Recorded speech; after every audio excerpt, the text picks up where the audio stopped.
ദൈവനാമത്തിന് മഹത്വമുണ്ടായിരിക്കട്ടെ. ഈ വിശുദ്ധ ദിവസത്തിലെ നമ്മുടെ വായന ഭാഗം യെശയ്യാ പ്രവചനം 64 മുതൽ 66 വരെയുള്ള അധ്യായങ്ങളാകുന്നു. ഇന്നത്തെ ചിന്തയ്ക്കായിട്ട് വിശുദ്ധ ലൂക്കോസ് എഴുതിയ സുവിശേഷം 5-ാം അധ്യായം 10-ാം വാക്യം. യാക്കോബ് യോഹന്നാൻ എന്ന സെബദി മക്കൾക്കും അവണ്ണം തന്നെ. ഗലീലയിൽ നിന്ന് വിളിക്കപ്പെട്ട യേശുവിൻ്റെ ആദ്യ ശിഷ്യന്മാരിൽ ഒരുവനും സെബദി പുത്രനുമായിരുന്നു യാക്കോബ്. യാക്കോബ് എന്ന പേരിൽ പലരും ആദിമസഭയിൽ പ്രധാനികളായി ഉണ്ടായിരുന്നു. ശിഷ്യന്മാരുടെ ഗണത്തിൽ സ്വസഹോദരനായ യോഹന്നാന്റെ പേരിന് മുൻപാണ് യാക്കോബിന്റെ പേര് ചേർത്തിരിക്കുന്നത്.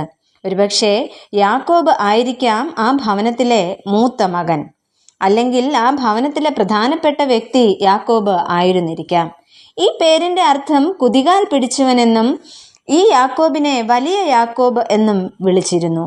അസാധാരണമായ നേതൃത്വ പാടവവും പക്വതയും ആർജിച്ച വിനയാന്വിതനായ അപ്പോസ്തലനുമായിരുന്നു യാക്കോബ്. ഈ പ്രഭാതത്തിൽ യാക്കോബിനെ കുറിച്ച് നമുക്ക് അല്പമായി മനസ്സിലാക്കുവാനായിട്ട് ശ്രമിക്കാം.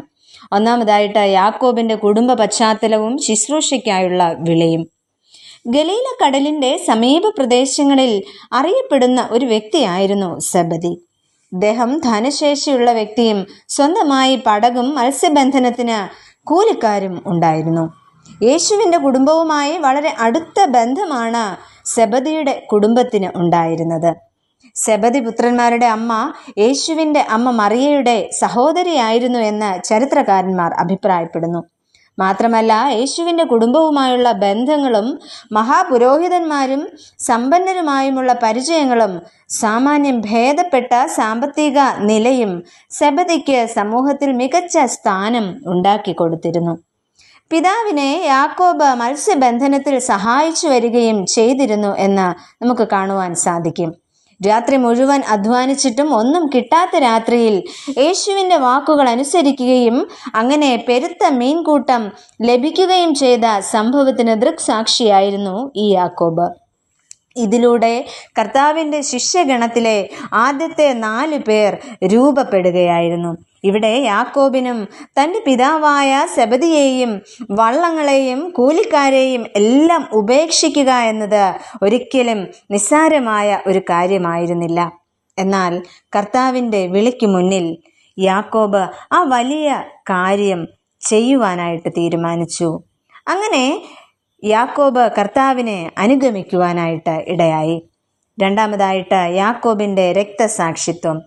ഗത്സെമനയിൽ ഉണ്ടായിരുന്ന യാക്കോബ് യേശുവിനെ റോമൻ പടയാളികൾ പിടിച്ചപ്പോൾ മറ്റു ശിഷ്യന്മാരോടൊപ്പം ചിതറി ഓടുകയാണ് ഉണ്ടായത്. തുടർന്ന് നമ്മൾ യാക്കോബിനെ കാണുന്നത് മാളികമുറിയിൽ പരിശുദ്ധാത്മ വാഗ്ദത്തത്തിനു വേണ്ടി പെന്തക്കോസ്ത് നാളിൽ കൂടിയിരുന്നവരുടെ കൂട്ടത്തിൽ യാക്കോബും ഉണ്ടായിരുന്നു എന്നാണ്. ഇങ്ങനെ പരിശുദ്ധാത്മാവിൻ്റെ ശക്തി പ്രാപിച്ച യാക്കോബ് ആദിമസഭയുടെ നേതൃനിരയിലേക്ക് വരുവാനായിട്ട് ഇടയായി. തുടർന്ന് ആദിമസഭയെ നയിച്ച സമർത്ഥനും ശക്തനുമായ നേതാവായിരുന്നു യാക്കോബ്. അതിനാൽ തന്നെ ആകാം ഭരണാധികാരികൾ അദ്ദേഹത്തെ കൊല്ലുവാനായിട്ട് തീരുമാനിച്ചത്. ക്രിസ്തീയ മാർഗത്തെ ഉന്മൂലനം ചെയ്യുവാൻ ഹെരോദ അഗ്രിപ്പാവ് ആലോചനയിട്ടു. അദ്ദേഹത്തിൻ്റെ ശരീരത്തിലൂടെ വാൾ കടത്തിവിട്ട് വളരെ വേദനിപ്പിച്ചു കൊന്നു എന്നും ഹേരോദാവ് വാൾ കൊണ്ട് വെട്ടിക്കൊന്നതായും അപ്പോസ്തല പ്രവൃത്തികൾ 12-ാം അധ്യായത്തിൻ്റെ 2-ാം വാക്യത്തിൽ പറയുന്നു. അങ്ങനെ അപ്പോസ്തലന്മാരുടെ കൂട്ടത്തിലെ ആദ്യത്തെ രക്തസാക്ഷിയായി ധീരതയോടെ കർത്താവിൻ്റെ സാക്ഷ്യം വഹിക്കുവാനും യാക്കോബിന് സാധിച്ചു. വിശുദ്ധ യാക്കോബ് സ്പെയിനിൻ്റെ അപ്പോസ്തലനാണ്.